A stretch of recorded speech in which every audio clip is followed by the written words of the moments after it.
everybody. Welcome to Thursday Night Live with Bill Tucci. Behold his mighty hand. Tucci gang, Tucci gang, Tucci gang, Tucci gang, Tucci gang, Tucci gang, Tucci gang. Just want to manage expectations.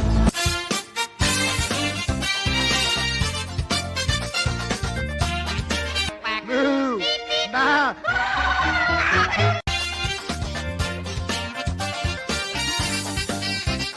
This is the worst.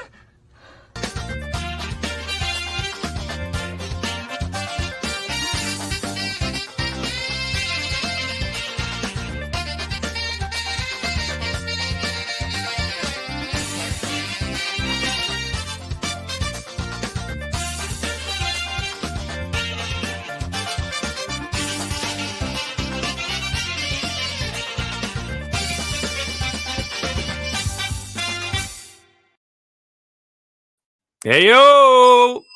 Ah! Oh, look at that. Fierce. A picture I just found of me posing back in the day for something. What were you posing I don't know. Who knows? I was, you take, set up the camera, take pictures of yourself. Oh, you don't know. You didn't do that. I take pictures of myself all the time. It's for my own personal collection. Dude, I hear that. I like that. You know? I like that. How you doing, brother? I'm doing good, man. I'm excited for tonight. What do we got going on, Mr. Tucci? We got a great show tonight. We've got, well, first of all, welcome everybody to Thursday Night Live with Billy Tucci. And as always, my trusty compadre. Now, this Scala, guy. you can never know how that way works. Things are going good. We launched a new book today, a special edition, only 99 copies. It's the She Art of War 25th Anniversary Matsuri edition. Gorgeous. So I'll share that. I'll share that in a bit. But enough about me. I'm tired of talking about me. Scala, what do you think of me? You're cool. Thanks. You know, you're a nice guy. Anyway, why don't we let's get to our guests. Let's get to the show. We've got Kickstarters going on. I love you. I mean, sorry. Go ahead. But well, without further ado, why don't we bring on the third part of the trio grand, if you will, Tex, hailing from the Greater Dallas-Fort Worth area via Pittsburgh, PA. JC Vaughn. Hola. President of Gemstone Productions. Mr. Overstreet. The king of the Overstreet Price Guide. Can you make my books worth a little I more? am definitely an executive. I am not the king. Bob is the king. Bob is a king, but That's you're true. like the Grand Poobah.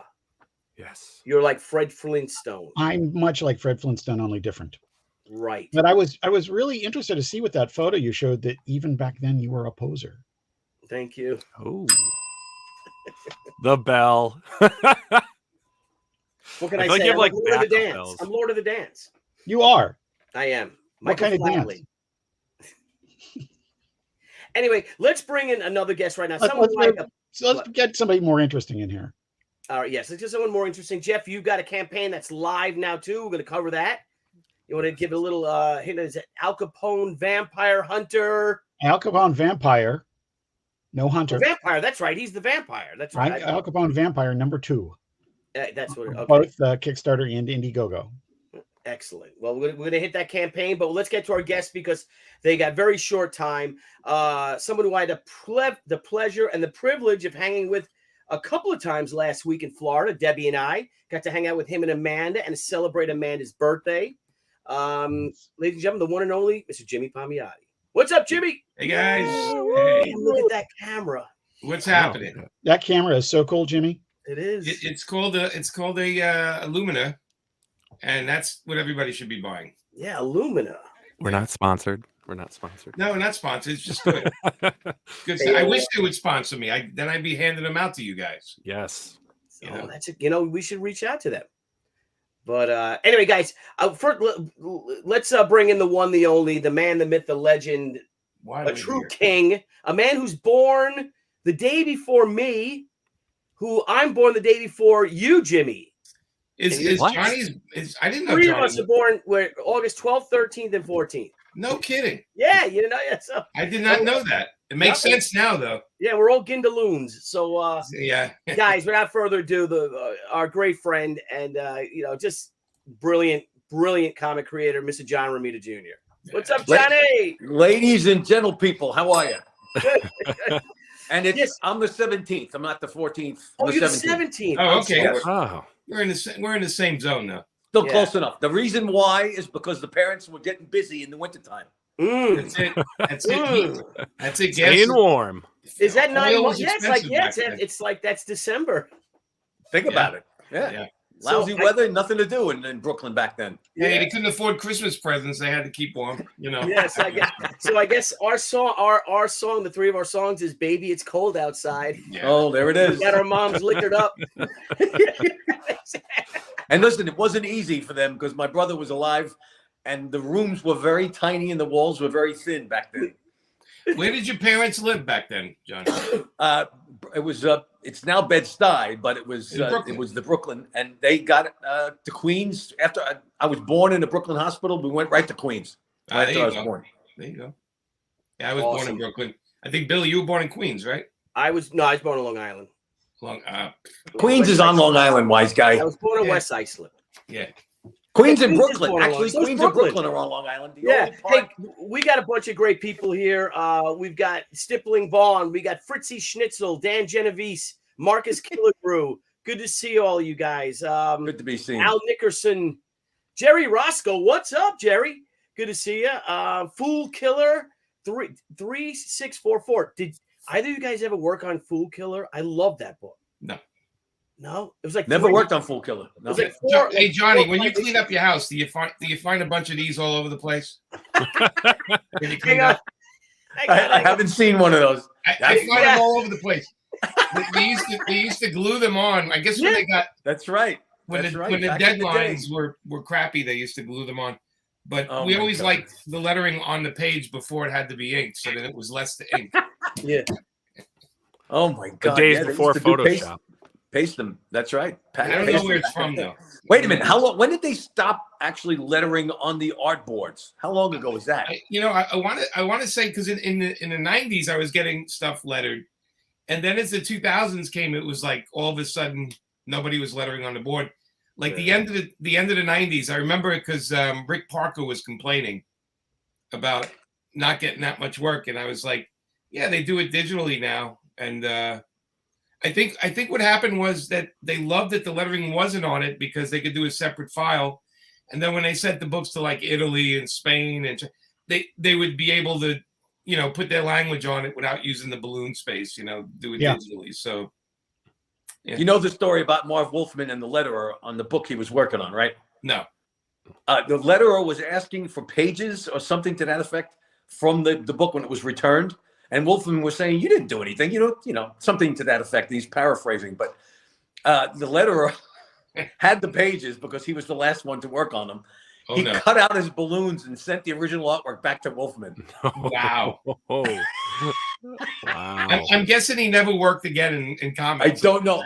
I don't know what happened to that letter. I forgot who the name was, but Wow. Wolfman apparently was pissing him off, and it's a funny, cute story because Wolfman, I think, got 2 pages. Maybe that was it. The artist Right. and the inker got everything else. Right. Wow. So I got to tell you a story. The first comic book original art page I ever saw in person, it held in my hand. It was, you guys remember John Tartaglione? Oh yeah, It was him. Big John. It was Archie pages, and they were lettered before he was inked it. So it was penciled, then lettered, then he inked. Like you were saying, Jimmy, it was less than the ink. So I'm driving down Sunrise Highway on Long Island with his son John, and in the back are all these pages. I'm like, oh my God. He's like, yeah, those are my dad's pages. He's got to mail them in. Well, he's got to ink them. They're all lettered. And I pick it up, and there's the pencil with the lettering, and I'm holding it. And it's like a summer day. I know what's coming. And the fucking page blows right out. He's like, oh my God. So it's rolling on Sunrise Highway. No one touched it. I picked it up. It was laying flat on its thing.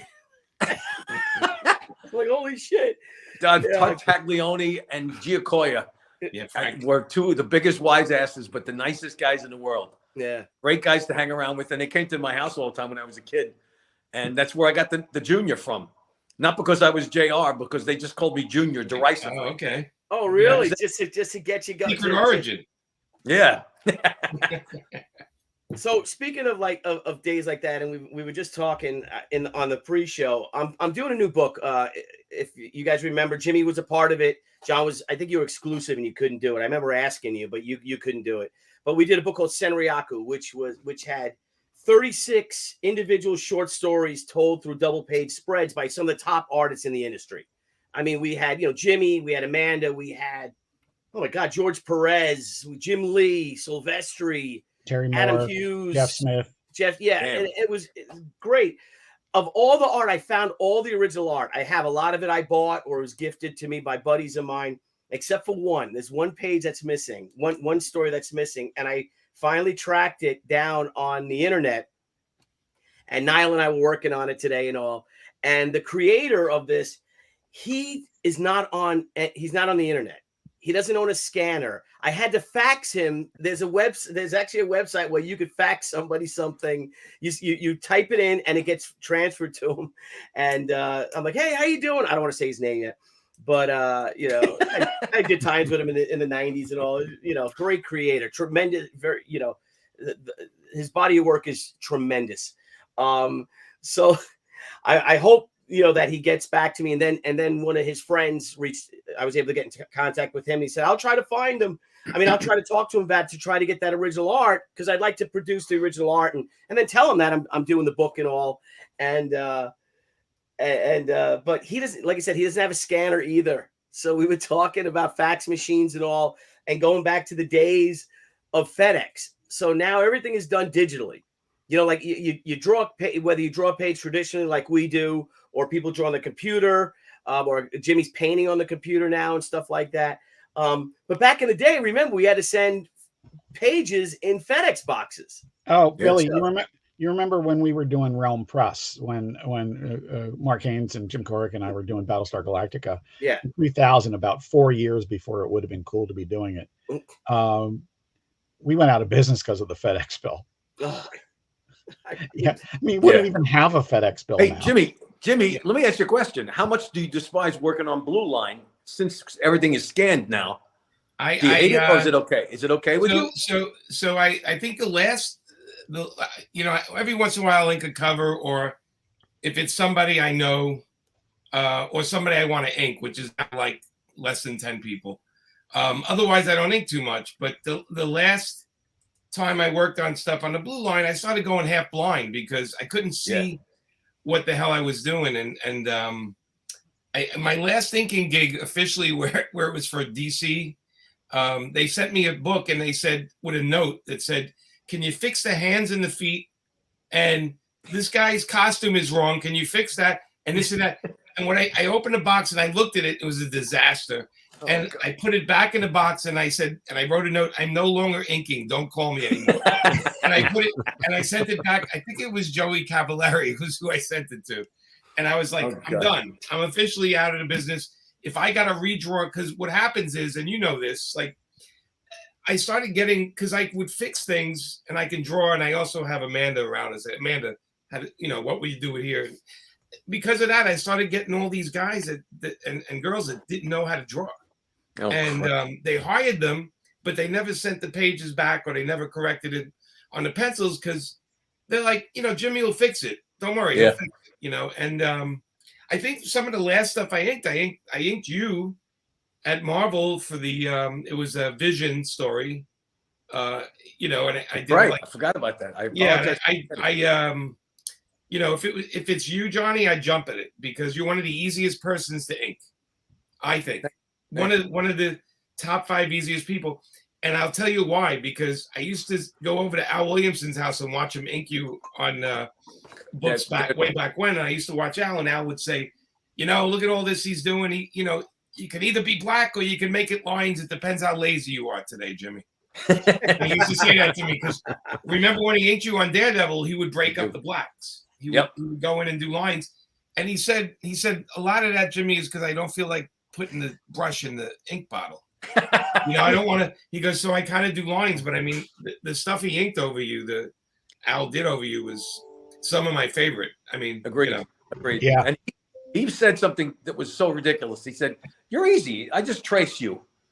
And I said, "You're so full of shit, old man. Don't give me that. You fix everything." He says, "Nah. You believe me? I don't fix anything." And he loved inking you, man. He loved it. He would talk about your work. He'd say, "This guy's a natural. Look at this. Look at his pose. Look at that. This guy." I have a bunch of the Daredevil pages that don't have Daredevil on them. Like I have the crowd scenes in the city. What people don't really want, but with other artists like look at and go, oh my God, it's so damn lush. Like snow scenes in a desert in the city, and all this stuff with, oh my God, I got some pages of yours, Johnny, from Al. Thank you. That are just stunning. That's nice. He was. When I was thinking, I was trying to copy Al. To be honest with you. You know? Well, he didn't. You didn't really train under him, but you did emulate his stuff. A lot of inkers did. A lot of ink artists did. Yeah, I did. He was. You know, I had those thing where I went to Fazetta's house and Fazetta showed me how to ink hair for a day. You know, with Frank, and then Al would say, you know what? If you're gonna rule the background, it doesn't look organic, kid. You know, you want to just lean the ruler up a little bit, and you know, and level it up, because otherwise it looks like a machine did it. He goes, you don't want that. He goes, that's for the amateurs. He says, you do all those lines freehand, Jimmy. And you know, so I used to grab stuff from everybody, and Kevin Nolan too. Kevin was great. You know, it's amazing. I learned from all these great people, and I still nowhere near as good as any of them. But it was fun learning from them. You know, they're just you know, that's the way to go. We'll never have those guys again. Yeah, I'm still learning. Yeah, I still got a ways to go. If I ever the get great there, thing I'll about- be boring, but I'm learning still. The great thing about Williamson was that he had done so many different things and worked across several eras, and that you could always learn something. And he worked with some really great writers. I mean, namely Archie Goodwin. Yeah. But if you got him talking about the EC days, you know, he could start out cantankerous and get real misty-eyed. No kidding. I interviewed him for, I think it would have been the 50th anniversary of the EC New Trend, and he did a cover for the Overstreet Guide, and it was sort of just a generic science fiction piece. It wasn't anything, you know, it wasn't like one of his masterpieces or something, and even it was cool, but he, you know, he was this guy that I just incredibly looked up to, and he was telling me great stories about coming to America, because he grew up in Colombia. Yep. and coming to America and going to the syndicate and wanting to know why the artist on Buck Rogers had changed, and it was just absolutely great stuff. And so I met him in person at the Pittsburgh Con. I introduced myself, and he just really gruffly goes, "You misquoted me." And of course, I'm terrified. I'm this new guy, just happy to be in the industry. And for whatever reason, I had the gumption to just go, "No, I didn't." And he just goes, "Oh, okay." He was just messing with me. He was a sweetheart. You know, you got to see the public Al. Johnny and I would see the private Al where he'd bitch, and he'd go, "Oh, look at this crap, and how are they paying this guy?" And him and Frank didn't get along great. So you know, I didn't know that. I didn't know. Yeah, towards the end, they were. You know, it's funny. I have an EC page where Frank inked some figures and Al inked the other ones. And Al was going, "Yeah, you know, we had deadline, kid. You know, we had deadline, so we had to do this." And but like I said, he used to talk about you, Johnny, a lot. You know, he used to show the pages in front of me and go, look at the movement on this. It's just exciting. He doesn't waste any lines, and he's getting better. That's what he used to say. He's one of those guys. He gets better. And wow. I have to agree with him. I look at your stuff. It's better because it's sort of like the way Chuck Jones and Toth and even like Darwin Cook, and you're getting better because you're realizing what you don't have to put on the page. And I kind of see also, that in the new stuff. It's really great. You know? It's also a better way of wanting to get better is there's so many effing great artists around that if you don't want to be better, you're only going to get worse. Yeah. Well, you know, there's great artists, but there's only a few storytellers that really kick ass. All right. I can tell a good story. Put a beer in front of me at a bar, and I can tell you a great story. That's true. And we just got a super chat in for JR. There you go. JR, my first comic was one of yours. Peter Parker, 95. Your art is what a Marvel comic is supposed to look like. You are the GOAT. Dude. Right. Thank you, boss. Heck yes, he is. Nice. Thanks, Mom. I know it's you. Yeah. Yes. Your Johnny, mom used to yell at me so much, boy. Johnny, how many issues of Spider-Man, all the various different titles, do you think that you've illustrated in your very short career of 15 years since you're. I don't know. Somebody put a list in front of me, and there's a couple of guys in front of me. I think Bagley's done more Spider-Man issues than I did. I don't know. I don't know how true or accurate the chart is, but I'm up there, up in the top couple with Spider-Man. Is he one of your favorite characters? Like, do you have a favorite character that you'd love to draw? Like that you just simply who's that Daredevil. And that goes, and now Spider-Man, I happen to think is possibly the greatest character ever because of the way Stan derived the character from Superman. It was the antithesis to Superman, you know, red and blue and newspaper and so on. And a Jewish kid from Queens that loses occasionally, and Superman was perfect. But with Daredevil, it goes back to watching my father draw when I was a kid. It was the first thing I saw him draw as a superhero. And I came up in the middle of the night because the monsters were coming out from underneath my bed, and walked up into the pull down attic. And I walked up into the attic 4 o'clock in the morning. He was working on Daredevil number 12, the cover. And I stood there and I didn't know what to say. And he says, "Come here," because I was crying. And he says, "Sit down and relax." And he starts to explain to me, "This is Daredevil, and those are the bad guys. And this guy is going to beat the crap out of these bad guys. And this guy up here is Tarzan, and he's got a lion that's his partner. And oh, by the way, Daredevil is blind." And I think the top of my head flew off. The tears dried up, and I watched him finish that cover. I think Jack Kirby penciled it. And I was hooked on Daredevil forever after that. And now it means more to me, possibly to draw, than Spider-Man because of that history. And I have that cover. And the lock and key and a couple of guards. And Spider-Man's important to me because I worked on it so long, but Daredevil because of that story. Yeah. Wow. Now, did your dad keep that cover always, or did he sell it and you had to rebuy it? You know, no, he kept it. And after he heard me tell the story, and I told the story to a bunch of adults in a room, and I didn't say that's the reason why I'm so melancholy about the character. I just said my dad saved me from all the monsters, and they got hysterical. And I said, he was working on, what cover was that, Dad? And he pulls it out and he shows it. And I think that always was what kept me on that character and loved that character because of doing that cover. And he kept it because of it. And now I have it. It's a gift from him that I'll always cherish. That's so really cool. Yeah, I love that. The difference between There's a tear to Spider-Man my and eye. Daredevil, too. I mean, at least you can see some of Daredevil's face. Like Spider-Man is just exhausting. That's a very good point. That's a very, very good point. And the funny part is my father would complain that Spider-Man was more difficult to draw because you couldn't show any expressions. Yes. Very good point. Very good point. Plus, you used to put stubble on him, too. You used to put stubble on Matt. Yeah. Definitely. Make him all gruff and back like a boxer. That's how you had it. Like his dad, even, like that he was just this tough. But a couple of Batman artists who are known for drawing Batman say the same thing about drawing Batman as people that draw Daredevil. The silhouette is definitive, right? Not so much with with Daredevil's ears. The horns, but the two D's and the horns on the head.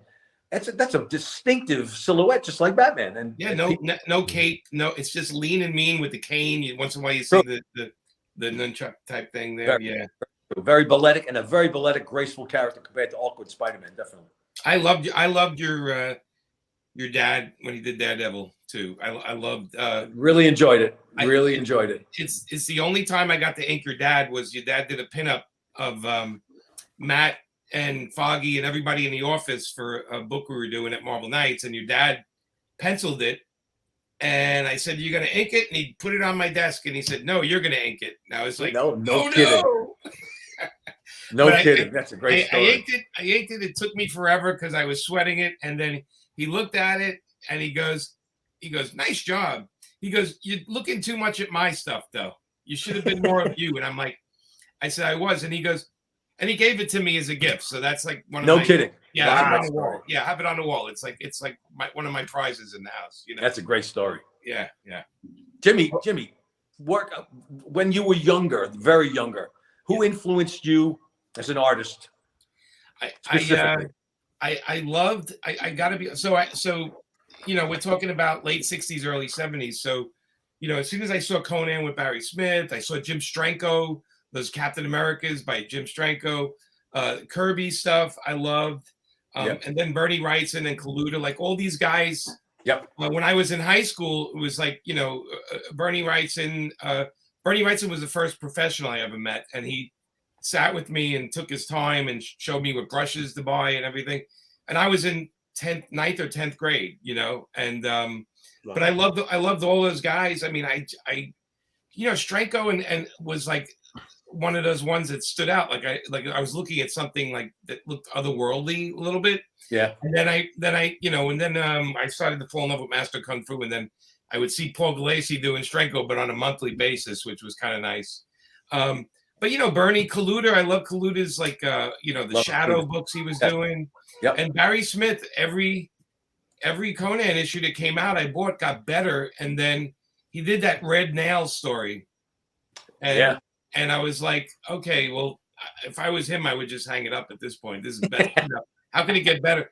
Not But gonna get those him. are my guys, though. Those are my guys. I mean, I loved Kirby because he was doing my favorite book was Fantastic Four. I loved There you go. reading Fantastic Four. And that's funny. You mentioned all of these brilliant artists. This is my point.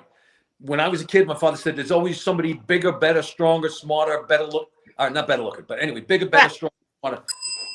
And he said, if you get used to that and accept it, you'll try to get better unless you're a moron. But you've got to try to get better, knowing there's somebody better than you all the time. Your feet will be around, and you have to improve, or you're going to slide back. Yeah. No, And your that's dad Spider-Man was, everybody had a run, right? Remember, a lot of these guys we love, they had a run of books where we got to know them. That's And true. you don't see that anymore right now because everybody jumps around. You're trying to chase the buck too at some point. Yeah. But back then, people were known for characters too. True. It's so different now. Yeah. And the stuff. Listen, I used to read a run on Fantastic Four instead of a novel. I would sit there with a stack of Fantastic Four issues and Spider-Man issues, and I would read in the summertime during the rain. I had nothing to do. I would just read, and I got a vocabulary such as it is because of Stan. Yeah. He wrote up to people. He didn't write down to anybody. Yeah. One of the things that's interesting about that, we have. I'm glad that there's a lot of comics for a lot of different people now. That's a real positive. But at the same time, when we have these things, these dumbed down versions that are considered all ages, well, everybody's got a word that they can pick out. I know bravado because the Vulture said it, and my mom made me look it up. The word petulant. Mine is petulant. I went to my father and said, Dad, what's the word petulant mean? And he told me, and he says, why? Where'd you see it? I said, it was in the Fantastic Four issue. No, it was a Spider-Man issue. One of yours. And he says, wow, I didn't even know that word was in there. But that's the truth. That's what Stan did. He wrote up to people and made you more intelligent by reading. Oh, I used to look in the dictionary and go, what is that word? I don't know it. And I used to look it up and go, oh, okay, that makes sense now. Yep. Yeah. Billy, come on, tell me what your influences were when you were a kid. Well, my thing is that I love comics when I was a little kid, and I loved your dad. I love Joe Kubert because I love the war stuff, but the superhero stuff, I loved your dad and Walter Simonson. Really, I'd have to say those are my big three. The funny thing is that when you start getting older, you start getting better at art. 8th grade, 7th grade, 8th grade, 9th grade. You start, when we're all like kids, when we're like 3rd grade, 4th grade, everyone's kind of seems, to me at least, like the same level. Then either the more you're into it or the more affinity we might have for drawing or something like that, we start to pull away from them. And I remember getting, and Big John Buscema too, and then I remember that the better I got at art, and then a friend of mine gave me the How to Draw Comics the Marvel Way book. And then I'm like, oh my God, I could never do this. I could never do this. And I actually left and stopped reading comics because I wanted to I love the art. I wanted to be an artist, but I could never do it. I was so intimidated by it. Then in college, I went to school for illustration. I wanted to be a fashion illustration. So a lot of my influences are people you guys never heard of. Are my biggest influences on art. But I got to tell you, man, it was 1988. And one of the kids in my class brought in at FIT in New York City, an illustration class, and brought in that amazing Spider-Man number 300 Todd McFarlane book. and that was so unconventional, so different than these titans. You know what I mean? That because he he didn't care about perspectives. Thank you. Or anatomy. He threw caution to the wind with it. He was having fun with it, and I'm like, man, if this guy is doing this, then I can do it too because he's having fun. It's not like I said, my trio grand, my trifecta. The guys. He's not a John Romita. He's not a a Kubert. He's not a Simonson. He's not a Byrne. And that's what got me. I'm like, I want to do this then, and that's what got me back into comics. Listen, the great guys that what I was hoping I was derivative of were styled, and yet they were accurate. And there were so many great guys, but Kirby was never physically accurate, all style. His hands and feet were like out the window, like big chunky marshmallows coming at you, I loved it. It had power to it, man. Yeah. I think it's funny because your dad and like Joe Kubert and Russ Heath and these guys were so grounded, like in reality. And your dad, of course, before that he did romance comics, which totally makes sense. And Joe would do everything. Joe did a billion different guys, and even like guys like Will Eisner, who for me, like I learned how to ink with a brush because I used to trace his blown up pages. Will Eisner, because I figured if I could do that, then I could do it. But these guys were they were so grounded, because if they drew a car, it was accurate. If they drew a building, it was they knew how to, put a door in a frame. Like they understood. They were like real. But they were advertised. First, they were all depression babies. Number one, so they worked their asses off to put food on the table. Yeah, their egos were not that big. Listen. When my father retired, he just said, I'm done. I'm going to watch some Yankee games. Yeah. That's all it was a job. December was the same way. Yeah. He didn't care as long as they got paid for it. Yeah. Fantastic. Yeah, John was he's a force of nature, John. He was a character. He came into Marvel once. I came up the elevator with him and I'm like, hi, Mr. Buscema. And he's like, hey, kid. And they go to and they're not letting him in the front door. Like the girl, remember that girl used to run at the reception at Marvel? It's really nice, but she didn't know John because John hardly ever came up there. And she's like, "Well, you're gonna have to wait." And I said, "No. That's like you have to let him in because he built this place." And I'm like, "You got to let this guy. You don't understand who this is." And she's like, "Well, if he's with you, he can walk in." I'm like, "Thank you." All right. Speaking of Buscema, I think about Kirby and Buscema all the time because I remember asking the two of them. They were standing next to each other. I had asked my father how to get faster, and he says, "Here, these two guys will tell you." So they looked at me and they said, how many pages? And I had just started. How many pages do you do a day? I said, 1. I said it meekly. And they both laughed. I think Kirby was doing 7 books a month at that point or something like that. And Buscema could draw in his sleep and fast. So Kirby, with that big stogie in his mouth, says, I'll give you advice, kid. Throw away your effing eraser.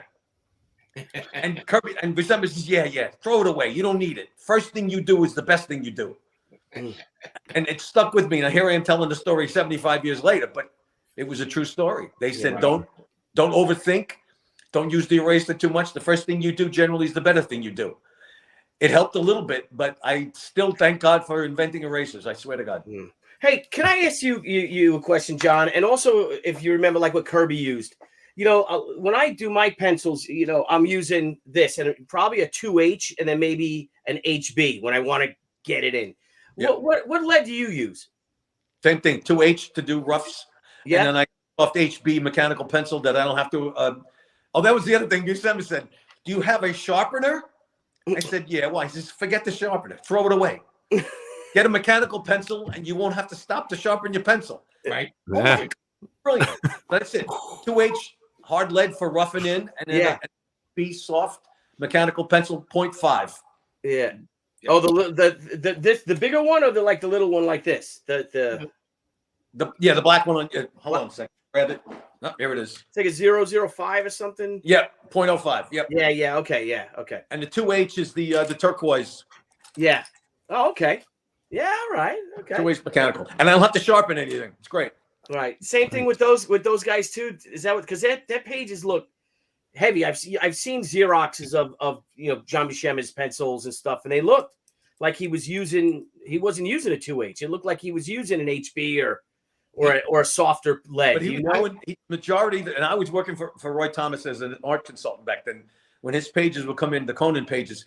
But on the backs of the Conan breakdowns were the most beautiful illustrations you have ever seen in your life. Yep. And people would pay me to photocopy them for them and take those illustrations with them. And Buscema said I was warming up at breakfast. Yeah. That's how he said it. But his pages. He used to sketch like 6 heads on the back.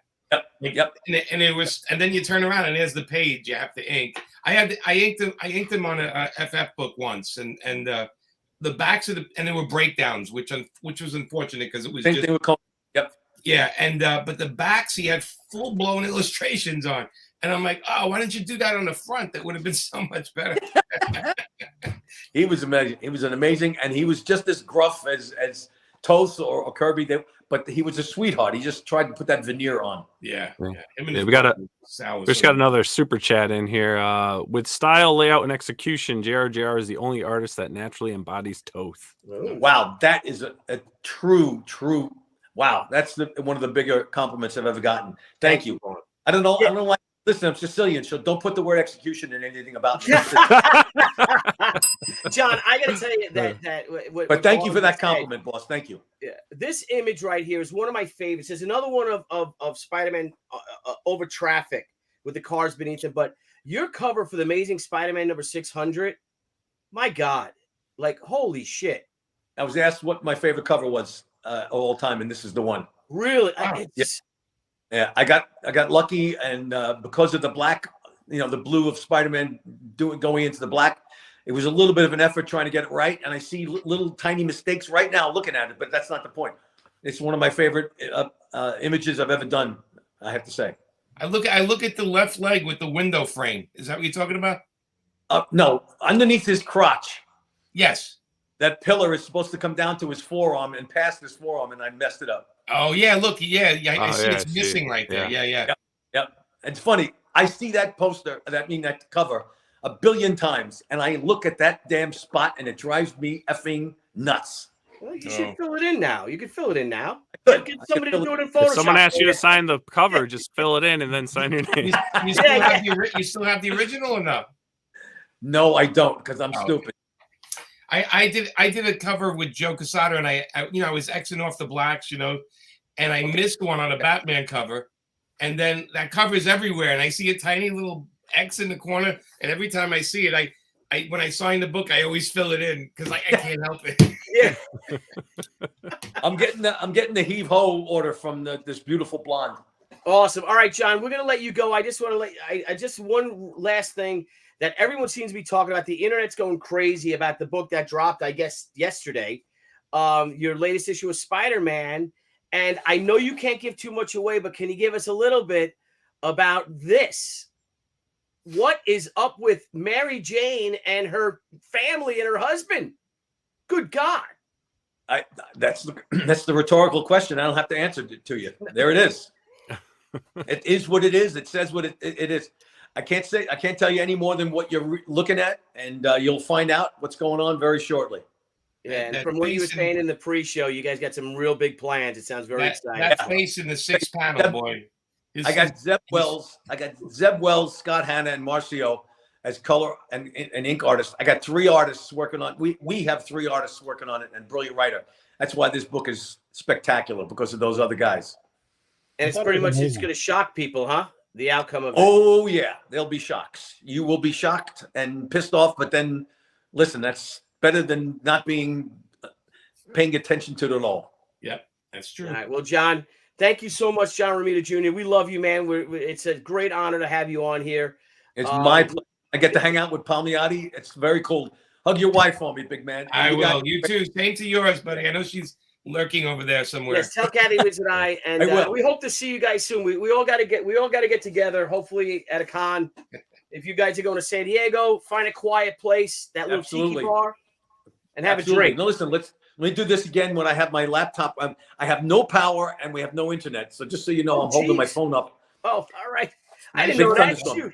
All right. Have me back when we have all of our faculties. All right, brother. We love you, man. Thank you so much. Buddy. Thanks, John. Love you guys too, boss. Be good. Take care. See you later. That's freaking cool, huh? He's holding his phone up. He was holding his phone with his hand. Yeah. Yeah, Well, I they, know. because it was shuffling a little bit. And I was Yeah, like, but I thought he was animated. You know, he's Sicilian, so I thought he was, you know, hitting the table.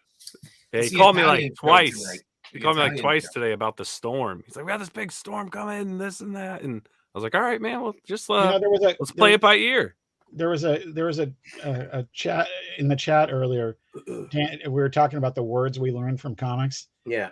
Dan Genovese said that he learned the word dolt from Doc Ock, and I Oh, yeah. remember stuff like that. And I learned fat. Yeah, fat. Yeah. Fat. You get a lot less trouble if we use that word fat, So, as opposed to that other word you're always throwing around there, JC. well, there is that. We didn't get to talk to John about the time that his FedEx got stolen, or the serial killer in his town. Seriously, in Texas. you heard when we were in the pre-show, I said, "Is that a true story?" Because that's just so fantastic. Yeah, we got to say that one. Sorry, guys, we missed it, but again, like I said, he's got, dude, Well, he's going. He's going out of town, so We have to do another one with him. Absolutely. Yeah, definitely. Jimmy, good to see you, my friend. You too, buddy. It feels like days. Yeah, right. You know, one thing we've never touched on, and you know, we've got Jimmy here, and we've never ever asked anyone, you know, what their worst experience in the industry is. I wanted to get to that when JRJR was on, but I have two of them. yeah, I'd love to hear like what your worst experience has I been. have two of them. I can't. I think I know what your worst experience is, Jimmy. Yeah, one of them is with a very Oh. well. It's not with Levin though. What's up, Dr. Blevins? Man, we just got power back on, and I guess I missed JRJR, huh? Yeah, you did. God, man, stupid. All he did is talk about you for an hour, so you didn't miss much. Yeah, no, you Man, I mean, do you think we'll ever see another father-son duo like that in comics? No. hopefully not, because we Yeah. tell our kids not to get into comics. Yeah. I mean, I think of JR and his dad, and I think of Joe Kubert and the boys. You know, Yeah. because I've known them like half my life, more than half my life. So, you know, I think those are the ones that for me are like the staples, you know, of father and son stuff. And it's amazing how different the kids are from the dad. You know, I love both Kubert boys, but dad is like a monster. You know, Joe is like and the both of them are so talented. And same with Johnny. Johnny pencils a lot quicker than his dad did. Yeah. You know, John was a very detailed, he moved at his own speed. But he was not a 2-book a month guy, because you got to remember, when I knew John Romita Sr., he was the guy that every cover at Marvel Comics had to go across his desk, and he would fix a face, and he would take some tracing paper and go, that arm's wrong. Every cover for years and years and years went across John Romita Sr.'s table. And then Johnny's mom was running the bullpen. Yeah. And she, if I took 2 pieces of paper when I only needed one, she'd start yelling at me. his mom used to yell at me all the time. And I knew it was like a love-hate thing, but she'd go, Mr. Palmiotti, where are you going with that? And I'd be like, oh. You're like, I just need 2 staples. I'm sorry. I used to take the Zipatone sheets. Remember those, Billy? Yeah. And I used to try to, keep them when I needed a piece. And she goes, I don't see that page back. You needed only a small piece. I'm like, son of a bitch. Yeah, those things weren't cheap though back then. No, they were like $4 or $5 back then. The letter set, remember the letters that all that stuff? The letter set we didn't use, but the Zipatone was like $5 a page. And then the editor would say, can you put more Zipatone on this? And I'd be like, yeah, you got to give me the Zipatone? I'm not buying that. Cost more than I was getting paid for the pages, Right. But I remember Tom Palmer used to, when he was taking his time, there would be zip on the page, and when he was in a rush, there would be no zip. And I told Tom, I saw him, and I said, I think I figured out your inking technique. And he goes, what's that? And I said, zip when you got time, no zip when you're in a rush. And he just started laughing. He goes, yep. Yeah, I have a great story with John Sr. Is that as we had mentioned, John Tartaglione. I don't know if you knew him, Jimmy. I met him. Yeah. He, I actually have a letter from him because when I was in high school, I won a contest and he wrote the letter that I won $25 from Marvel Comics and an invite to the office one day. You know. But anyway, go ahead, Billy. No, well, so I showed him. It was, I was about to solicit She, or I had solicited She #1, but you don't know if it's going to sell. So I talked to Daddy-O, I call him. He was my mentor, and he's like, well, why don't you go see John Romita up at Marvel. He's the art director, and maybe he can give you a job or whatever. So I went up there with She. It might have been almost all of She #1. It might have been the whole book. And that was my portfolio. And he's like, what is this? And I said, oh, it's my own comic book. He goes, you made your own, your own story? I'm like, yeah. I said, yeah. And I solicited, it's coming out in March. He goes, what the hell are you doing here then? I said, well, I don't know if it's going to sell. He goes, well, listen, kid. He goes, if it doesn't sell, here's my card. Call me. You can call me directly. If it doesn't sell, you call me. I'll, because I'm sure I can find something for you. He said, because he liked it. He's like, he thought it was different, and so that's my story. You went up to the Marvel offices? Yeah. He had that office off the side. How exciting was that? Oh my God. Nervous. Oh, right? You're nervous? No, the first time you were in there, oh my gosh. I first time I went up, it was Mark Texera who needed help on a book. And I went up to Marvel and he got me in there and he goes, you're going to work in the bullpen. And I'm working around all these people. And I'm like, I'm in. Yeah. I'm in. They're never going to get me out of this building.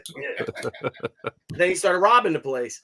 Well, and then eventually I got the penthouse. Yeah. That's right. You did. The second or third time I was at Marvel, it was when I met Jimmy. Right. In the hallway. There you go. Talking to Sarah. Was I freelancing then? No, I was freelancing then. I wasn't. Yeah. I didn't have the Marvel Knights office. We took over the penthouse. Oh yeah, this is way before that. Yeah, no, it was in the 90s. It was in the mid 90s.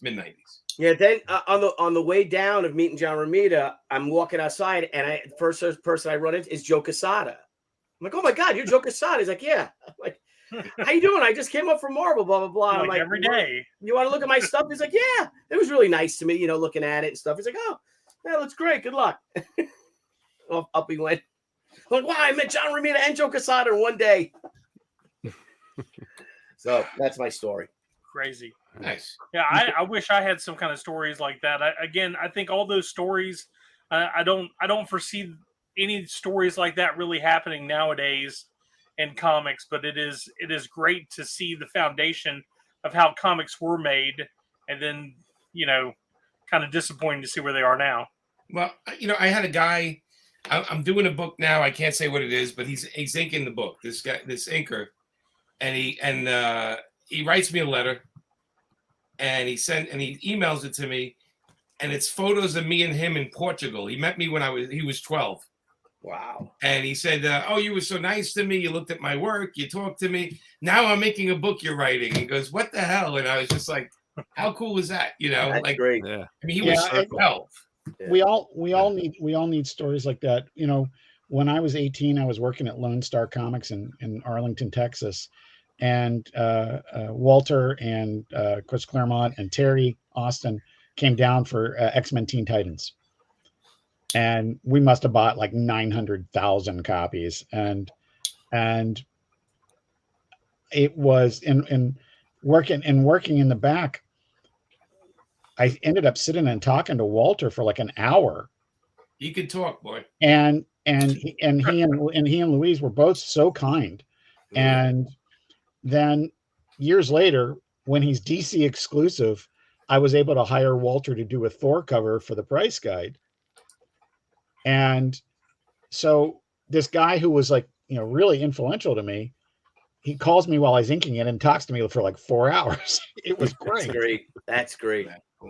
Well, so I know we're going to get to what your worst experience is. That's a great comment. But so as Blevins was saying, those days are gone. It'll never happen again. So today, the interaction with comic book pros are like these, what our pal Adino Palacio said. Palacio, my worst experience getting kicked. And this is how we interact with them now. This is what we get. Hey, so, what are your two worst experiences, Jimmy? Two of them. Oh, working. I had two professionals I worked with. One tried to rip me off on a deal and got caught in a lie and had to pay the price for it. And then another one who I got hired from a company. He was looking for a job and I got him hired to work for a company. So, he had a family and all that stuff, and I got him a job. And while he did the job, he kind of badmouthed me at the job, and the company saved all the emails where he badmouthed me and sent them to me. Wow. And shit. the guy he obviously was way out of his mind because he was making up like stuff that, it was ridiculous stuff, right? And when I confronted him, he couldn't even give me a reason why he did it. All he kept saying is, you weren't supposed to read that. And I'm like, that's not the point, buddy. I got you this job here and you're making up bullshit stories. What is this? And he's like, that's not the point. I'm like, no, the point is you're done.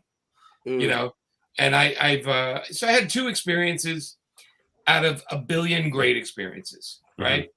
I mean, Jimmy, I said I was sorry about that one. Yeah, 99.8% of the people in comics are wonderful. Yeah. Don't do it again, Billy. Yeah. Anyway, we had gotten past that. I guess not. I guess some people still hold those grudges. No, I don't hold the grudge. I won't do business with either of them. And when my friends are going to do business with them, I will phone call them and say, look, here's my experience. I'm not going to tell you what to do, but watch your back. It's the best you can do. The one guy, one of them, I was going to drive into the city and murder him, but I figured by the time I left my house and got into the city, I might have cooled down, a bit. So it didn't happen. Probably not good, Yeah, you always come across those. You think you've gone too far when you buy a drop gun from a guy with a shopping cart and imaginary friend. You know what I'm saying? Like it's kind of bad. Are we learning something about you, Blevins, right now? I know. No, not at all. And what did you do this afternoon, Blevins? I did also. I do have like a bad story that it was pretty rough involving Arthur Suydam, but it's just like not caring about his fans. I don't know. It's just ridiculous. I had a friend that told me that Bernie Wrightson was rude to him. And I argued with my friend. I said, he is not a rude guy. Bernie was the sweetest guy. Yeah.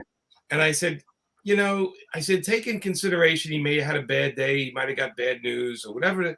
You might have said just the wrong thing at the wrong time. I said, but you can't base that a 10-minute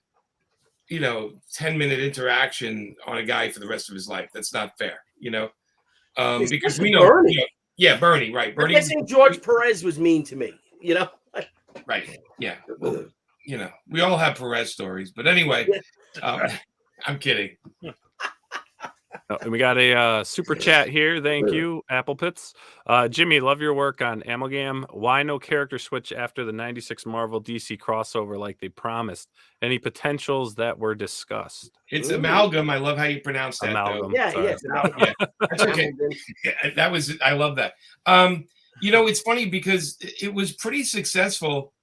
But I think what happened after that, there was like bad words between the companies, and one person from Marvel said something and DC didn't like it, and that was the end of crossovers forever.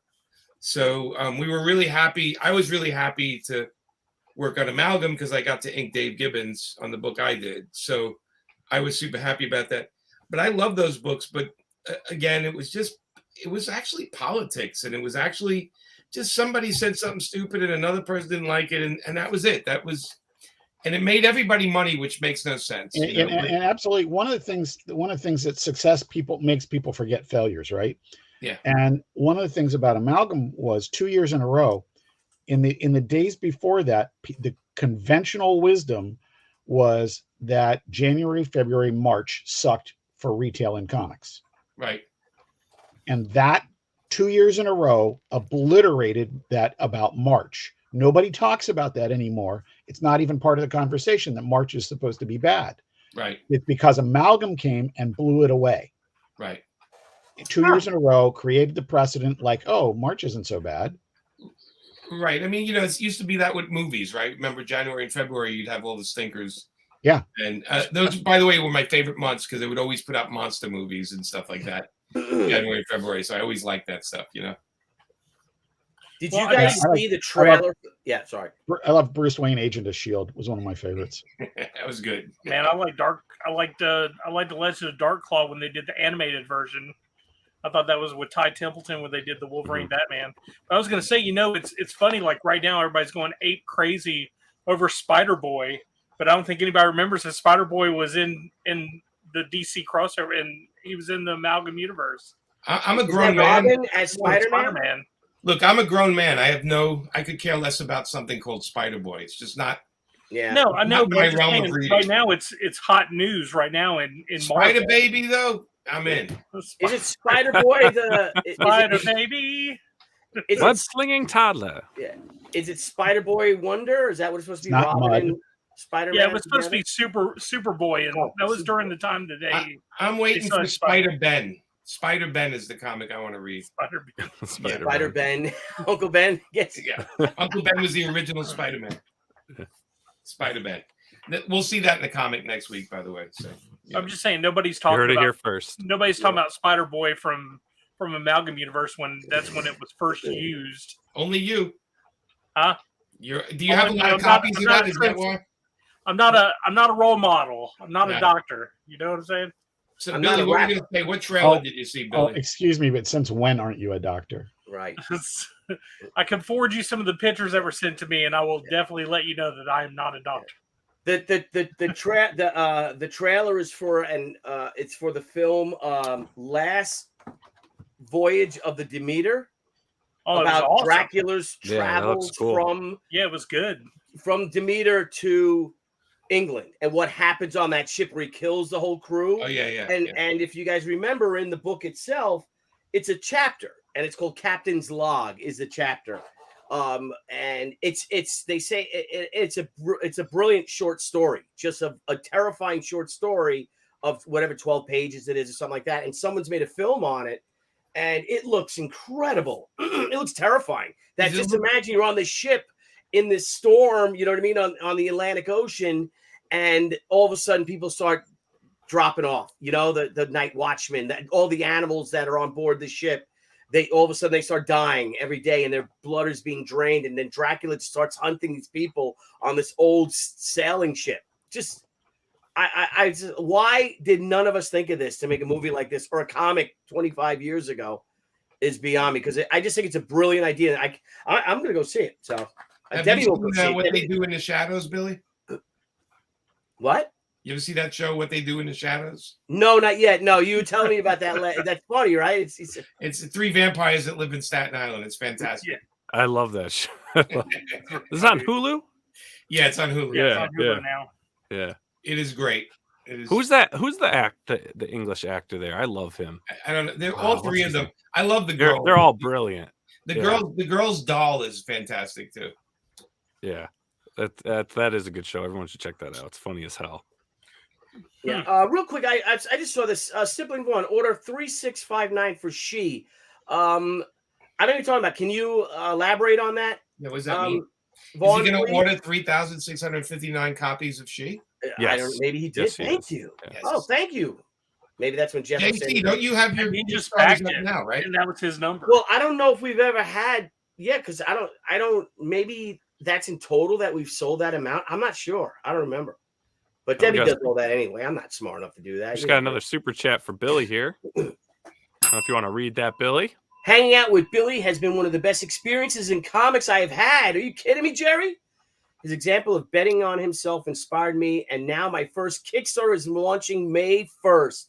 Thank you, Billy. Thank you, Jerry. Jerry, let us know because we right now we're starting up the crowdfunding comics show. Yeah, crowdfunding comic shows kick back off. We got the new, our host team up. Everything's going. It's doing really well, and I'm getting 2 to 3 requests every other day. So Congrats, it's probably Jerry. Congrats. Yeah, so way to DM follow your me. dreams, brother. Keep it DM up. me. Thank you for the super chat, and like I said, contact us at the Pop XP, and we'll get you on our shows. It would be a pleasure to have you. Speaking of Kickstarter, Jimmy, Our Yeah. friend J.C. Vaughn. Yeah, I So just it's a backed it. Kickstarter right now. I just backed it. Oh. I want to say today, but it might have been yesterday. It was today, Jimmy. Okay. Massively appreciated. It's a long day. I just don't. I don't remember. It has blur. Talk to us about Al Capone Vampire, bro. Al Capone Vampire #2 obviously comes after Al Capone Vampire #1, which is available again in this campaign. It is what happens when Al Capone comes back, and now he's a vampire, and he's decided to take over Chicago again. So it's a light romantic comedy, or the most violent thing I've ever written. It's very adult, right? It's for adults. I would call it teen and up, because the violence is so over the top that I don't like a ton of violence, and for whatever reason I'm just getting a lot of stuff out by doing this. It just makes me laugh. It's the just like, untouchable. how can he kill this guy? And He's got a super soaker. And it's a continuation of my original miniseries Vampire PA, and then we followed with Vampire PA Bite Out of Crime one shot, and that was the first appearance of Al Capone.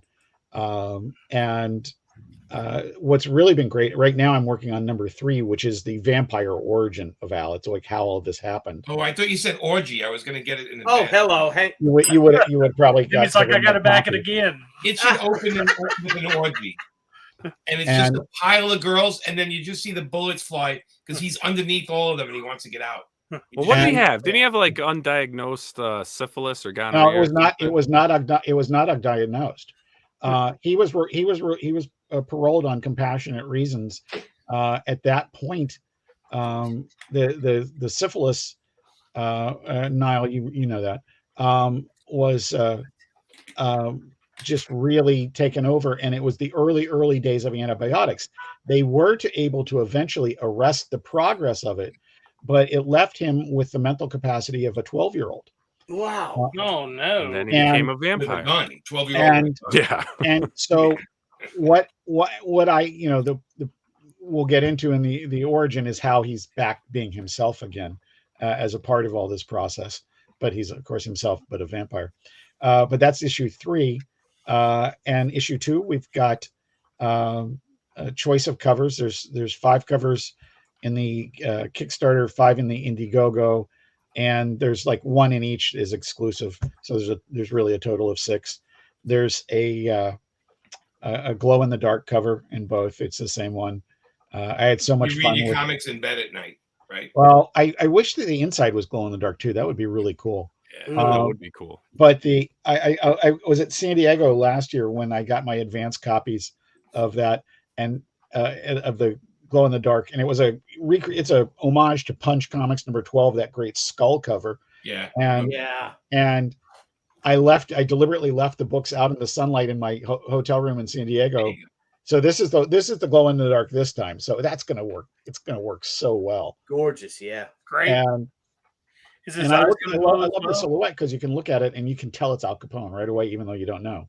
Yeah. Jeff, can we play the video? Oh, sure. Please. You shared the. Oh, Niall. I'm sorry. Yeah, I got it. Niall should do it, and because Niall created the video. Al Capone.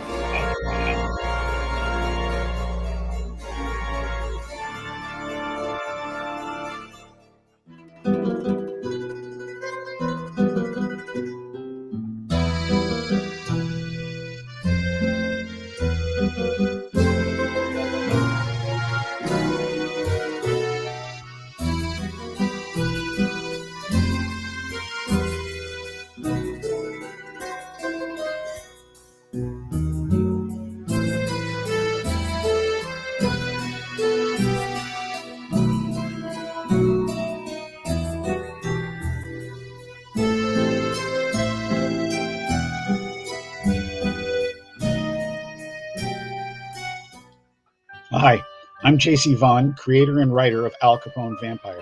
The rest of the creative team and I hope you'll give serious consideration to backing this project for Al Capone Vampire #2. For those of you who are just discovering us, the concept is pretty straightforward. It's Al Capone, he's come back as a vampire, and he's decided to take over Chicago again. The story spun out of our Vampire PA Bite Out of Crime one-shot and straight into Al Capone Vampire #1, which will also be available during this campaign. In this issue, the vampire gang war in Chicago reaches a fever pitch with an insane level of action, violence, and mayhem. At the same time, in suburban Pittsburgh, our crew that handed Capone his first and so far only vampiric defeat is growing more concerned with his renewed presence. We have fantastic art from Brendan and Brian Frame, superb colors from House of Magi, excellent lettering from Mindy Lopkin, and amazing edits from Jason Odom. In addition to a selection of covers by the Frame brothers, colored by Wes Hartman, we also have a killer Al Capone cover by James Nelms. And be sure to check out our new glow-in-the-dark cover. Our first one was a huge hit. On behalf of everyone on Team Al Capone, thanks for your consideration.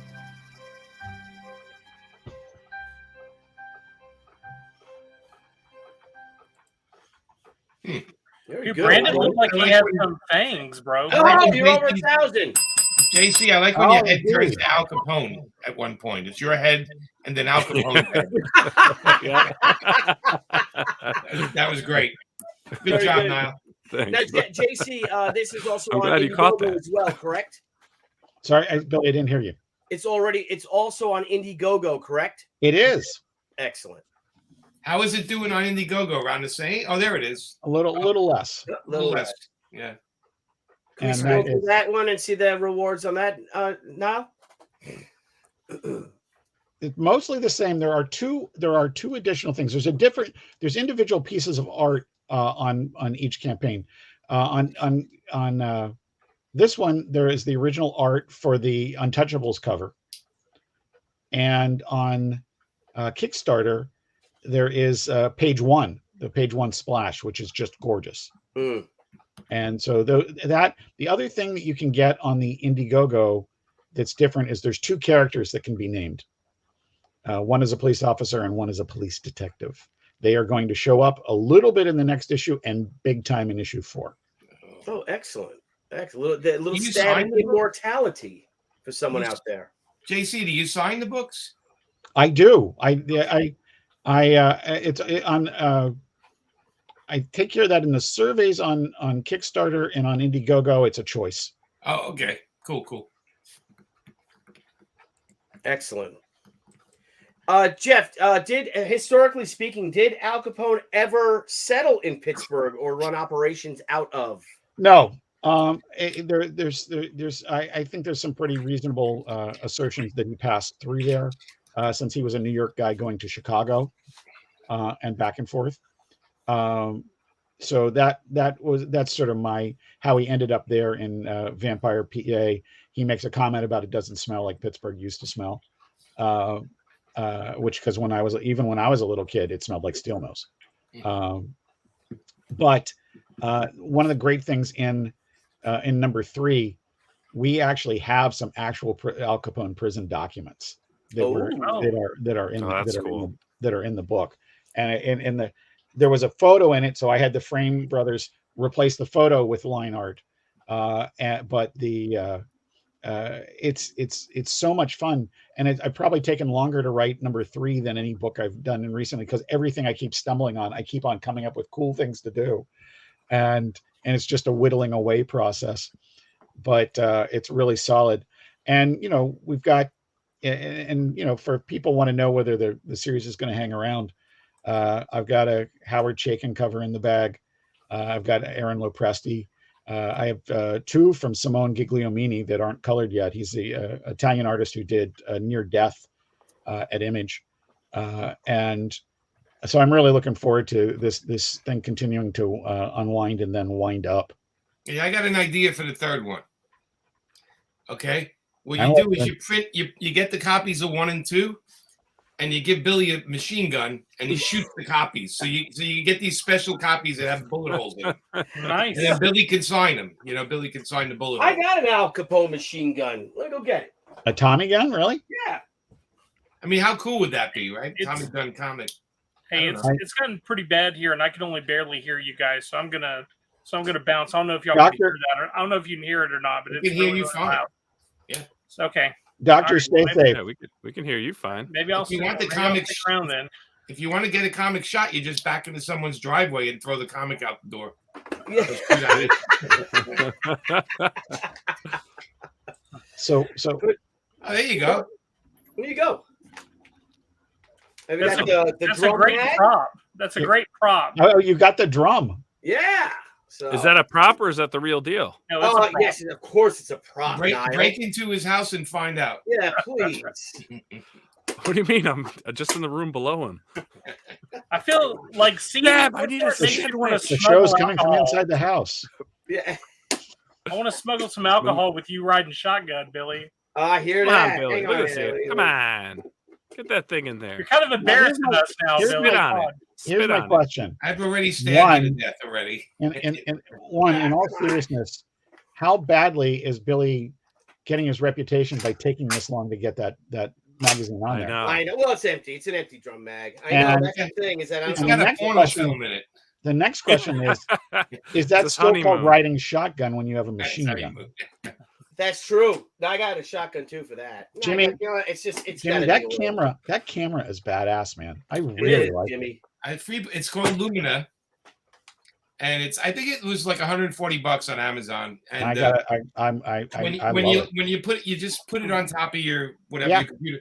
But you can set it like I did it like wide frame, like the actual. But it has like all these settings on it, so you can mess with the light or the colors. And I like the warm. I like the kind of the golden kind of look a little bit. But give it a shot. I mean, I look. I used to try how many cameras I tried. This one was the best. Yeah. That's great. I got the Elgato Facecam Pro, the one that's supposed to be the digital DSLR. I need to do a review on it. I haven't done it yet, but Can anyway, you mess I'll with the see- light a little bit? Like look at this. my problem, the cheaper ones look, to me I'll always. see you guys later, right? I can't hear a word you're saying, so I'll see you guys later. I'll talk to Okay, you Doctor, be All right, safe. brother Blevins. Let's Thanks talk for having me tomorrow. on, peoples. Bye. All right, we'll see you, Adios. Blevins. Hey, Niall, Yeah. I know you got a super chat here, but could you pop up this line from Grey Wolf Graphics? The one that says JC? here? Yeah. Look at that. That's just, JC, after Capone got out of Alcatraz and went to his home in Miami, my wife's grandfather was his barber. Capone bought him 2 TVs, one for his barber shop and the other for his house. Wow, how much was a That's pretty TV cool. back then too? That's just, I mean, just the world gets so small, you know. You find out that stuff people have touched this. When he moved to Miami, that's when he was given the compassionate release, and he tried to go. that's what Amanda calls it, by the way. Go He ahead. went to. Thank you. He went to Baltimore first, and Johns Hopkins wouldn't treat him because he was so notorious. Another hospital did, and it was the early days of antibiotics. And they were able to stop the progress of the disease, but the damage had already been done. So he was pretty out of it. Mm. I mean, if you met him in real life, you'd run away from him, right? I mean, this is not a guy you want to. Yeah. No. You don't want to meet. No. There's nothing great about this person. Yeah. And that's why Dick Tracy was created, because kids were looking up to Al Capone, and people wanted to do something about it. And Chester Gould, if you read the strips, there's a couple of ones called the Blood Dailies where Tess Trueheart's father is killed, and Tracy swears vengeance on him, and it's clearly supposed to be Capone.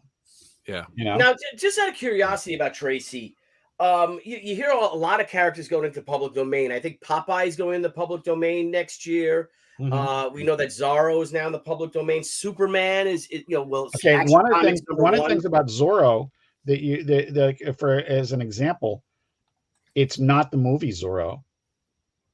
It is Zorro as described in the short story.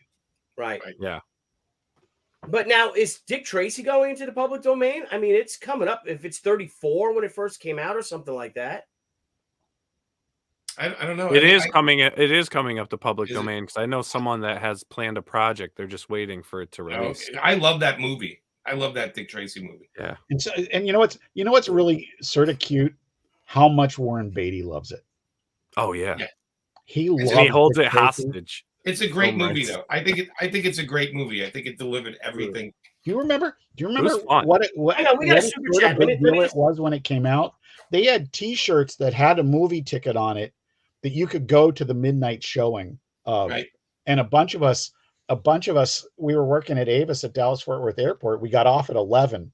So I mean, it was get off work, change, and haul ass to the movie theater. Great. Yeah, Super chat. that was a fun Go ahead. movie. That was a fun movie. We got a $10 super chat. Thank you very much. Who's this from? Intergalactic Pro, $10.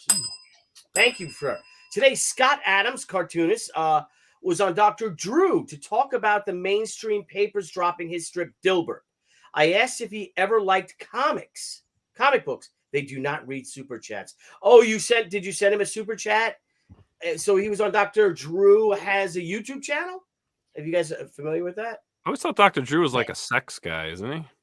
Or is he Dr. do like maybe to you. Doctor, isn't he a brain He talks about a Remember lot of that? stuff. What was that? It was Dr. Drew and Adam That Carolla. sucks. What did they have? Intergalactic Pro. Well, we read our super chats here. Darn tootin'. Yeah, So I darn wanted it. to know if the Dilbert guy read comic books. I think Yeah, you want to I- know if Dr. Drew or let's see. I asked if he ever liked comic books. Oh, And- okay. Yeah, and they did not read his super chat. Yeah, I don't think anybody never. I think 90% of the people, especially over a certain age, grew up with comics. So I Yeah. think, if you went to a barbershop, you had comics. Yeah. Love line. That's Well, what. especially cartoonists. What comics did you find at locations that you couldn't normally get? The barbershop I went to and a shoe store I went to in the same building both had Turok and Solar. I never saw them They anyplace had else. we called them the painted cover comics from the. Yeah. Yeah. They said- The my gold uncle cover? was a barber, so he had stacks of comics and Playboys. So I would pick through them. But I used to buy them at the Salvation Army. They would do it by the pound, and it was like $5. I'd get like 20 pounds of comics. It'd be like 300-400 comics. Yeah. I couldn't pick through it. They would just put them in a giant box, and it'd be like $3 or $5. And I'd open it up, and it'd be EC Comics, DC, Marvel, everything, Archie's. It was random, but they charged me by the Wow. pound. Well, I remember when speaking of that, Costco sold comics for like $4.99. You'd get them in like a big bundle.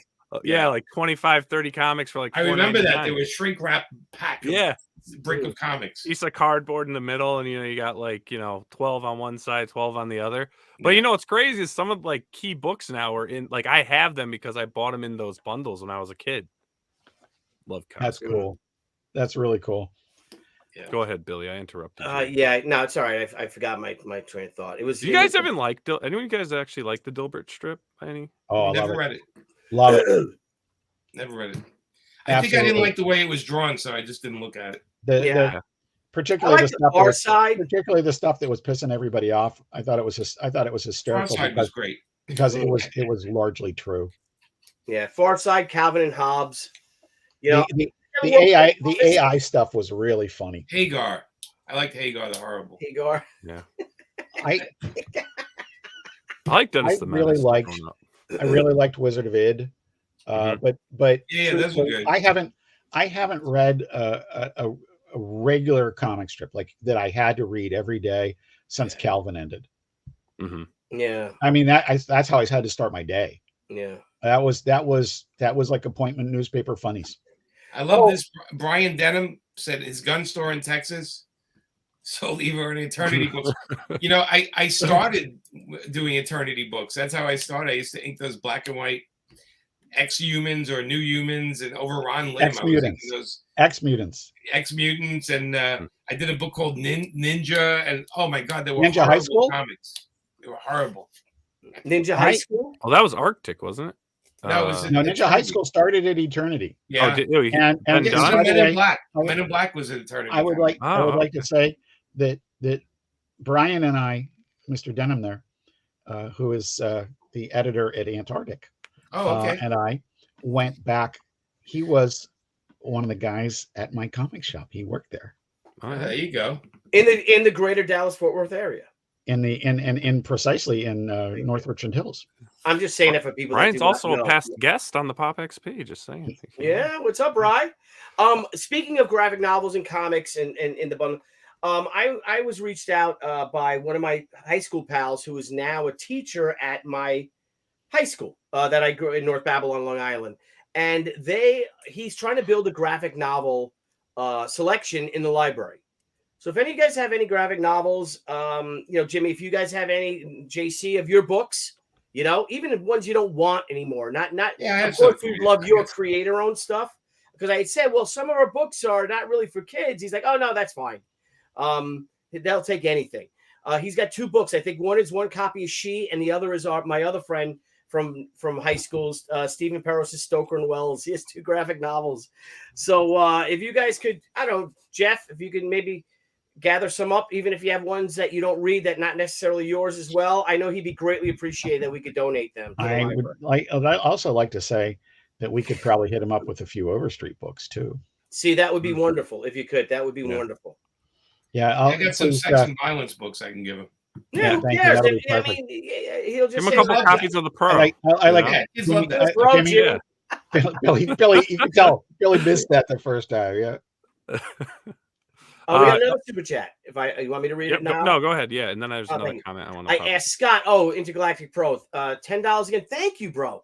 I asked Scott if he was interested in your type of comic books. Also, Comics Gate. I'm sure that says Comics Gate. Comics Gate is a different thing. Yeah, I think I don't even know if he would be aware of our type of comics today. Scott Adams, if he's at that level, and he seems to be kind of on his own, all on it in his own head and stuff like that. He never tweets about, about other comic books or other cartoonists or anything like that. So I don't think he'd be aware. He said in an interview once, I think he's really just focused into his own stuff. I saw an interview a while back with him, and they were talking about like inspirations and things. And his thing really was the comic strip deal. That's kind of what his deal is. And then once Dilbert really took off, I mean, his main focus has really only just been Dilbert.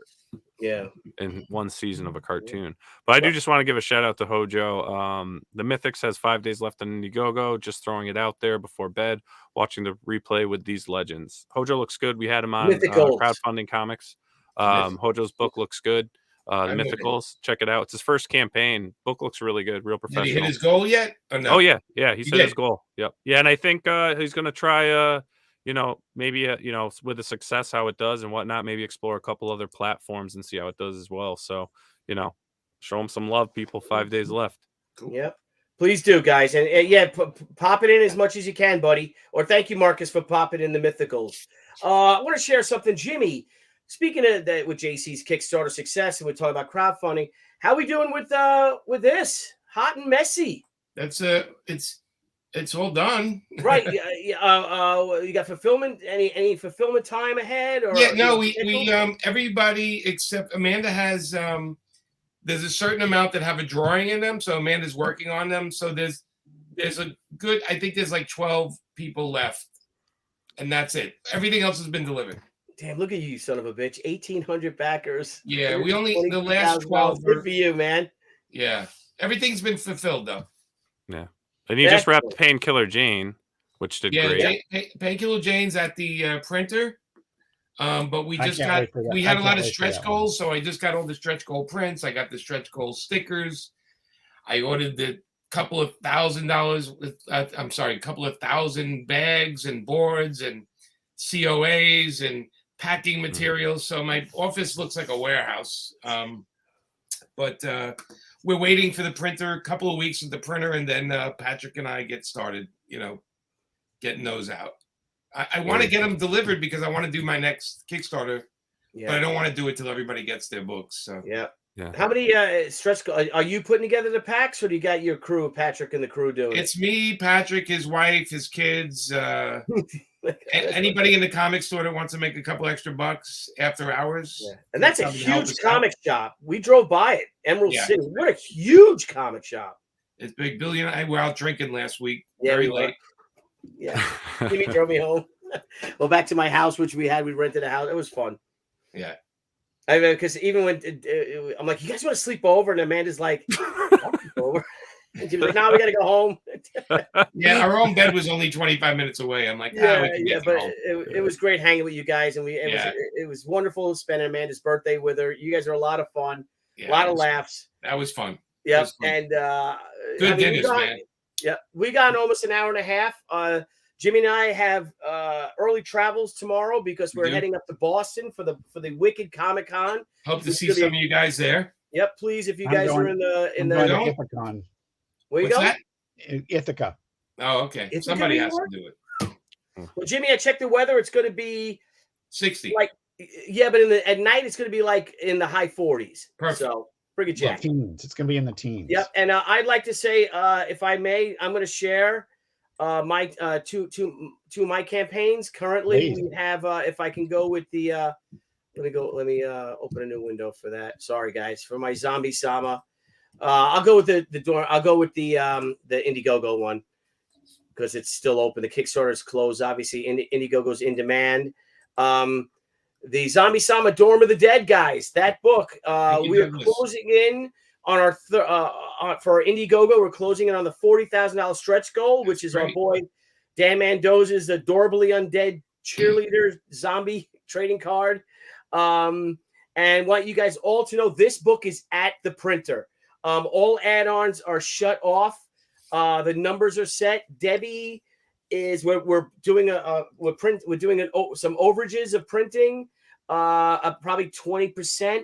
But Debbie's going to be closing off all of the books. So if you guys want to get your books, get them this week because this book will be delivered to us in about 2 weeks, printed. And then we're going to start fulfilling. It'll take us about 2 weeks to fulfill this book. So everyone will get their books end of April, at the beginning of May. You guys get your books. So Billy, I got to chime in and tell everybody, this is a really fun book. Yes, thank you, JC, for being our esteemed editor on the project, and not taking any money again. Appreciate it.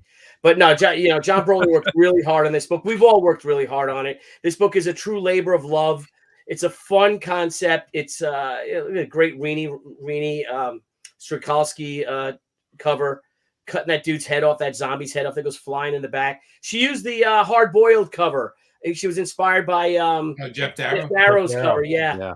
But just a fun book. Great team. This book's got a lot of heart it's 104 pages of story and art. So please support us if you can. Again, the book is at the printer. I got the proofs yesterday. It looks incredible.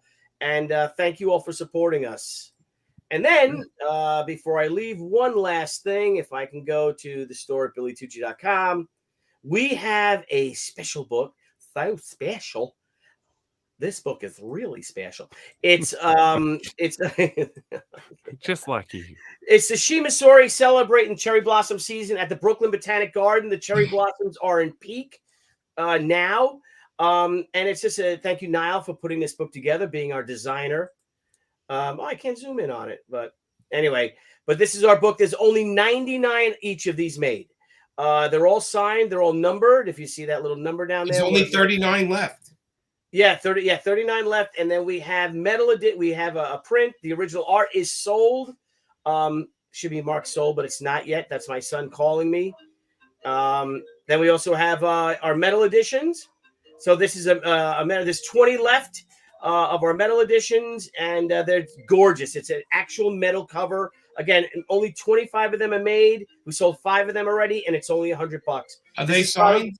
They're all signed. Yep. Okay. And this is probably the rarest She comic ever because his numbers are only 25. How many are there? 25. 25. Oh, 25. Yep. And they're all numbered. And it's only $100. Yeah, only $100. And it's an actual metal cover. So if I buy 2, I can resell them for like $300. Yeah. At the shows. That's what we sell them for at the shows. So all right. Yep. Thank you guys all. It's all at BillyTucci.com. Thank you for your support, guys. Thank you so much for joining us. Jimmy, you got anything you want to pitch real quick? No, just come say hi to me and Amanda at the Wicked Con this weekend. And no, I'm just all the work I'm doing, they're announcing later on. So I just Jimmy, are you doing any shows before San Diego other than that? Yeah, I am. I'm doing we got Wicked, and then I got Virginia Beach. One in Virginia Beach, and then Incredible Con in South Carolina, and then Capital Con in Michigan. There's a whole bunch of cons. So you're doing a few. Yeah, I'm also going to see Glenn Danzig's coming playing in Tampa. So he invited Amanda and I out. I Oh, literally wrote his name today. I was writing an article about Death Dealer for the prize guide. There you go. That's the original Death Dealer, right? He did the first series. He did the Verotic 4-issue series back when that he wrote and published. I think he still technically puts out a Verotic book every once in a blue moon. Wow. You know, he's a madman. I love him, but he's a madman. Go ahead. JC, what shows are you doing before San Diego Comic-Con? I am trying to work out whether I or somebody from my team will do Heroes Con. It's obviously a very, very comic centric show, unlike some of them, and I really want to find a way to get us involved in that. I'm doing Ithacon this weekend. You and I are both doing the Long Island Comic Expo. Comic Fest, that's it. Yeah, Sorry. Frank's show. And Yeah. And that's on the 29th. And then I think the next thing I do will probably be in June. I'm going to the Diamond Retailer Summit in Dallas. And then San Diego. I don't think I'm doing anything else besides that. All right. Well, I'm looking forward to seeing you at that show. Niall, I think I talked to JP today. He said that you expressed interest in coming down on the 29th. Yeah. Oh, that'd be awesome. We'll hang out and we'll get some dinner afterwards. Yeah, definitely. At that bar where we saw Elvis, the Elvis impersonator. Oh, yeah, there you go. Actually, that was funny. We did pre-comic book day last year, and then we go to a bar afterwards, and there's a party in there. It was like a woman's 90th birthday party. Yeah. And all of a sudden, this Elvis impersonator walks in, but he's like, Elvis 1977, you know what I mean? And he comes in, he sings, they're all cheering, and then went right. He left in a minivan, right? With Florida. Dude, he was like, I think he was sleeping in that minivan, but like he was just like, we're like, oh my god, it's Elvis. And we're taking pictures with him. But he was like all in it, man. Yeah. I give him props. The singing, it wasn't really there, but he had the look. He had the look. But Jimmy, too, before we go, I know you promote stuff, and I don't see too much out there on it, but you guys are on Zest World, right? We are. So we're Amanda's strip she just dropped the latest Boom Pow on there, the 4th part. But you can go now; it's free. You can go for the first 3. You can read all of Amanda's book that she's been doing. We do it together, but she draws it all. And I have a book called Found. So these are free. You can just go to zestworld.com, go to look at Amanda and my work, and it's all free there for everybody to enjoy. Mm-hmm. I want to, Billy, what are you either you guys doing, and Jimmy too, are you guys doing free comic book day? I don't have it marked down because I don't think I have anything coming out. Usually when I do it when I have stuff coming out, Mm-hmm. I'll be at Comic Book Depot in Wonton, New York. That's the only one I'm doing. Wonton, New York? That's a real place? Wonton, New York? Wonton, that's where Jones Beach is. That's how you get to Jones Beach. You got to go to really? Wonton Parkway. Oh, Wonton. I thought you said wonton. I'm like, wait a minute. No. Wonton. every time I heard wonton too. I've just got to say, it is now Wonton. Wonton. Absolutely. Changing it. Of course, I know where Wonton. I used to go to all the bars down there, Billy. Come on. Malibu. Oh, I heard your stories. Yeah. The other night that. Oh, see, we got to do a show like that, a bar show. We're just drinking and just telling comic stories. That would be great with Johnny Jr. and stuff. We're just sitting around drinking, and we got to set it up at a bar and just have the booze. I've been out many a night with Johnny, and there's stories, boy. Yeah. Oh yeah. I will be at the Comic Book Art Expo. It's a one-day con on Free Comic Book Day in New York City. So check my social media. I'll be posting it. And Debbie and I will be doing that in Manhattan and staying in the city Friday night. Looking forward to it. Cool. All right, guys. So listen, everyone. Oh, shit. Look at this, Jimmy, real quick. Thank you, Jay Lee, for this. Don't forget, tomorrow is the late Michael Turner's birthday. He would have been 52. Let me tell you, he was a prince, huh? Times we had with him, we had some good times with him too, man. Sweetheart. Yep. They somehow keep finding art of his. You ever noticed that? Yeah, I know. Yeah, it's nuts. And he hasn't done any she. Never did a she commission. Oh, he does. It's out there. We just have to find it. Well, I got my guys looking for it. Okay. So, all right, guys. Everyone, thank you so much for joining us. Jimmy, Jeff, Niall, what's next on the Pop XP, bro? Well, man, we got well, for Steven Semino, we're going to be recording with Howard Chaykin on Tuesday, so that'll premiere in a week. And then we got crowdfunding comics next week with 4 creators, and then we got another Thursday night live with Billy Tucci, and I'm working on that special guest if it's going to be this coming week or next week. That the world is going to explode if we get that guest. That's going to be fun. Yeah. I don't think anyone saw that coming, so this will be good. Yeah. All right. Well, thank you guys for joining us. Everyone have a great Thanks, weekend. Jimmy. Again, if you're up in the Northeast, please come visit Jimmy and I and Amanda Connor. Debbie will be there. Huge guest list he has. I think Adam Hughes is going to be there too, right? Adam will be there. Dave Johnson, Dan Panosian, Michael Cho. It's going to be a big show. People. Big show. So come and visit us. It's a Wicked Comic-Con in downtown Boston. And everyone have a great night. Thank you for joining us. Thank you for the super chats. And I guess now you want to take us away? Let's go. Hey everyone, thank you for joining us on Pop XP. If you haven't already, make sure to click that subscribe button and also click the bell for notifications when we go live and we upload some awesome new content. Also, don't forget to head on over to Twitter and follow us at the Pop XP and over on Instagram at the Pop XP. Thanks again everyone, and we'll see you soon.